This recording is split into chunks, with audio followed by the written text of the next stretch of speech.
Hi friends, welcome to English study point. आज मैं इस लेक्चर में बात करने वाली हूँ पॉल दे मान और जे.एच. मिलर के बारे में, जो कि डीकंस्ट्रक्टिविज्म की कैटेगरी से बिलोंग करते थे। जिस तरह जैक्स डेरिडा और मिखेल फूको जो है डीकंस्ट्रक्शनिज्म से बिलोंग करते थे, उसी तरह जो है पॉल दे मान और जे.एच. मिलर भी डीकंस्ट्रक्शनिज्म से बिलोंग करते थे।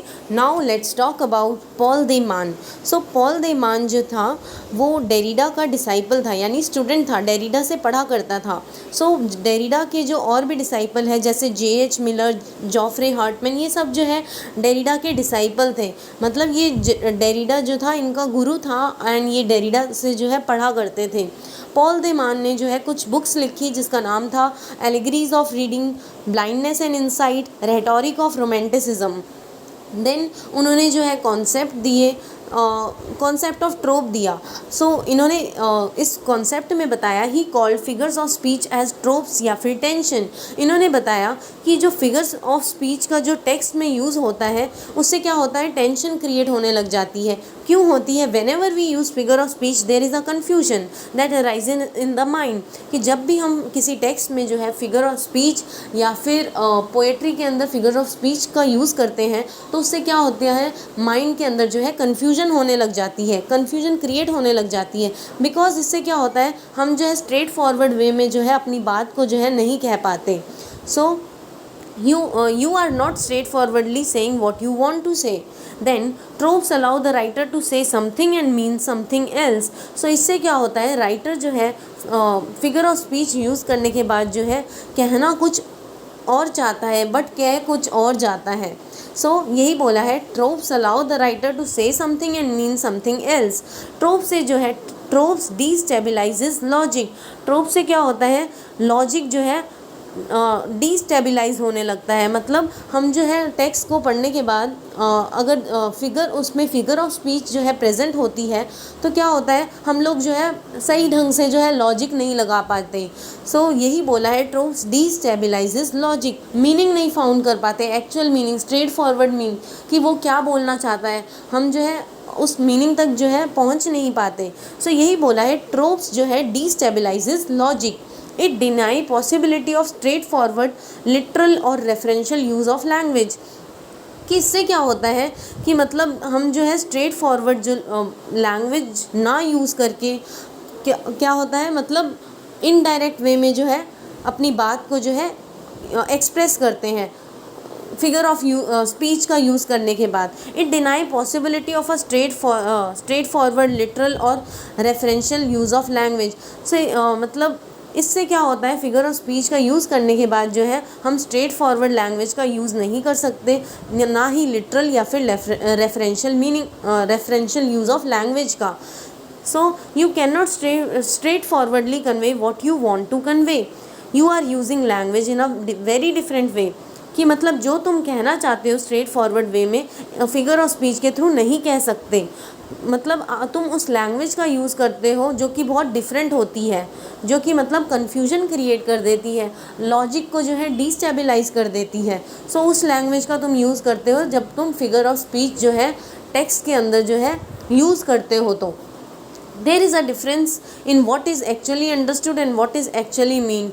कि मतलब जो है जब भी हम फिगर्स ऑफ स्पीच का यूज़ करते हैं तब डिफरेंस आने लगता है कि मतलब हम उस चीज़ को जो है डिफरेंट वे में अंडरस्टैंड कर लेते हैं और बोला कुछ और जाता है। So there is difference in what is actually understood and what is actually meant. बोला कुछ और जाता है लेकिन अंडरस्टैंड कुछ और किया जाता है फिगर्स ऑफ स्पीच के थ्रू।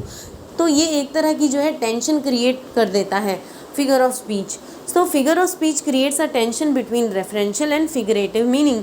कि मतलब जो फिगर ऑफ स्पीच से क्या होता है, टेंशन जो है बढ़ने लगती है, क्योंकि जो है मतलब हम लोग समझ नहीं पाते कि फिगरेटिव मीनिंग और रेफरेंशियल मीनिंग जो है उसको अंडरस्टैंड नहीं कर पाते।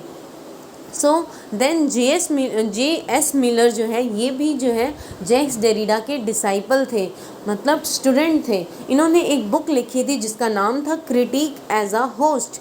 Critic as a host. So जिसमें होस्ट का मतलब जो है ये बताया गया है कि जो host is a person on whom parasite is dependent, कि होस्ट वो इंसान होता है जिस पे पैरासाइट डिपेंडेंट होती है अपनी नरिशमेंट के लिए, कि मतलब उससे जो है पैरासाइट को जो है होस्ट से जो है नरिशमेंट यानी केयर मिलती है, बजाय उसे मारे या फिर उससे बेनिफिट लिए। So then this book written as a reply to M.H. Abrahams who wrote a work called Deconstructive Angel। J.S. Miller ने जो है M.H. अब्राहम्स का वर्क रीड किया था जिसका नाम था Deconstructive Angel, जिसमें उसे पढ़ने के बाद जो है उसका मतलब जो भी उसमें लिखा था उन्होंने जो है उस चीज़ का रिप्लाई दिया अपनी बुक के अंदर, क्रिटिक एज अ होस्ट। उसमें बताया J.S. Miller in the book critic as a host shows intertextuality of literature, कि वो बताते हैं कि लिटरेचर के अंदर जो है इंटरटेक्सचुअलिटी होती है, क्योंकि वो कहते हैं इंटरटेक्सचुअलिटी का मतलब है जब दो टेक्स्ट को जो है कंपेयर करना या फिर उसमें जो है सिमिलैरिटी बताना, दो टेक्स्ट को जब हम कंपेयर करते हैं तो उसे बोला जाता है इंटरटेक्सचुअलिटी, या फिर उसमें से सिमिलैरिटी फाइंड करते हैं कि उस जो हम टेक्स्ट रीड कर रहे हैं उसका जो है दूसरे टेक्स्ट के साथ कुछ सिमिलैरिटी है या कुछ कॉन्ट्रास्ट है। सो इसे कहा जाता है intertextuality of literature. So he says every former text is a host on the present text which is a parasite, कि वो बताते हैं कि जो हर फॉर्मर टेक्स्ट, फॉर्मर का मतलब जो पहले आया हुआ टेक्स्ट है, जो मतलब जिस टेक्स्ट की क्रिएशन है पहले से ही हो चुकी है। ही says every former text is a host, कि बताते हैं कि हर टेक्स्ट जो है फॉर्मर टेक्स्ट वो होस्ट की तरह काम करता है, क्योंकि वो जो है उससे क्या होता है फॉर्मर टेक्स्ट से जो है क्लूज़ ले लेकर जो है प्रेजेंट टेक्स्ट क्रिएट किया जाता है। ही says every former text is a host on the present text which is a parasite, और मतलब जो प्रेजेंट टेक्स्ट जो है क्रिएट करने के लिए जो है फॉर्मर टेक्स्ट से क्लूज़ लेते हैं। सो प्रेजेंट टेक्स्ट जो है एज अ पैरासाइट है जो अपनी जो है नरिशमेंट जो है लेती है फॉर्मर टेक्स्ट से।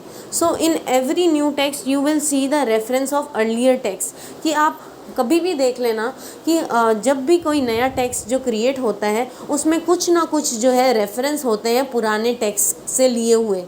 सो फॉर्मर या फिर earlier text is like a host, कि मतलब फॉर्मर या फिर जो पहले से लिखा हुआ टेक्स्ट है वो नए टेक्स्ट के लिए होस्ट की तरह काम करता है। और प्रेजेंट टेक्स्ट जो है पैरासाइट है, क्योंकि पैरासाइट इसलिए है क्योंकि वो जो है क्लूज़ लेता है, जब भी प्रेजेंट टेक्स्ट जब है क्रिएट होता है तो वो क्लूज़ लेता है, रेफरेंसेस लेता है पुराने टेक्स्ट से। Present text is present on the previous text.